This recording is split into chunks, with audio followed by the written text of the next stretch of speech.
Assalamualaikum warahmatullahi wabarakatuh. Nama saya Aryani Putri dari kelas 12 IPS 3. Di sini saya akan bercerita tentang cerita sejarah pribadi yang sudah saya tulis di buku tulis. Cerita sejarah pribadi saya berjudul Belajar untuk Bersikap Mandiri. Nama saya Aryani Putri, biasa dipanggil Ani oleh keluarga dan orang-orang terdekat saya. Saya lahir di kota metropolitan Jakarta. Saya anak bungsu dari 2 bersaudara.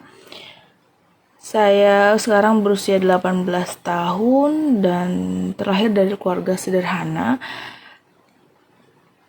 yang tidak berkecukupan tapi juga tidak kesulitan. Jadi gimana ngomongnya? Cukup. Ya, yang penting cukup. Sejak masa kecil, saya selalu diajarkan oleh orang tua saya, khususnya mama saya, untuk belajar mandiri atau tidak bergantung kepada siapapun, termasuk kepada kedua orang tuanya. Yang tadi saya sudah sebutkan bahwa saya punya kakak, saya anak bungsu dari 2 bersaudara. Kakak saya ini adalah orang yang sangat pintar dan cerdas. Beliau mendapatkan ranking 2 di antara jurusannya. Ranking 2 terbaik di sekolahnya saat wisuda.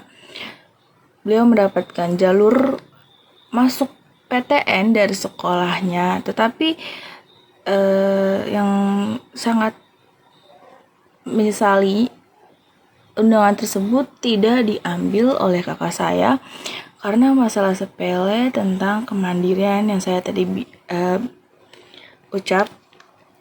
Masalah sepele karena kakak saya saat itu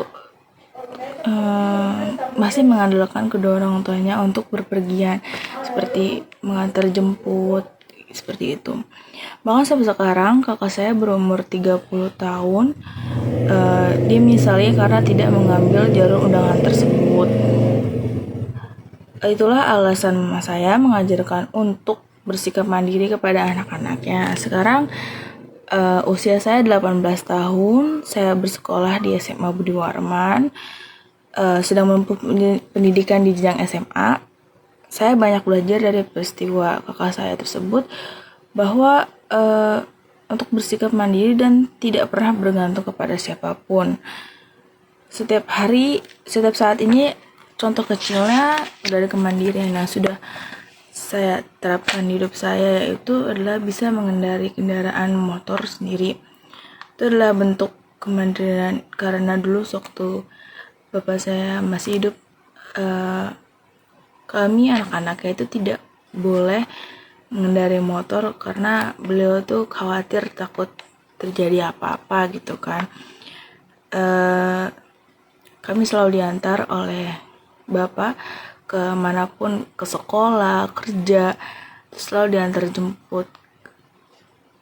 Sekarang bapak saya sudah tidak ada, kami belajar untuk mandiri dan tidak bergantung kepada beliau.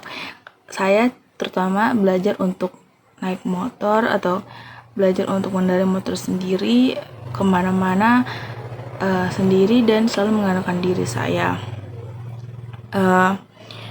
Saya mengambil pembelajaran dari peristiwa kakak saya bahwa kecerdasan dan kepintaran itu sangat penting.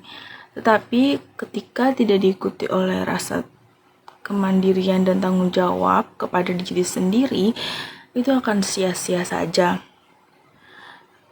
Semua harus seimbang agar tidak menyesalinya kelak di kemudian hari. Sekian dari cerita saya, kurang lebihnya mohon maaf. Wassalamualaikum warahmatullahi wabarakatuh.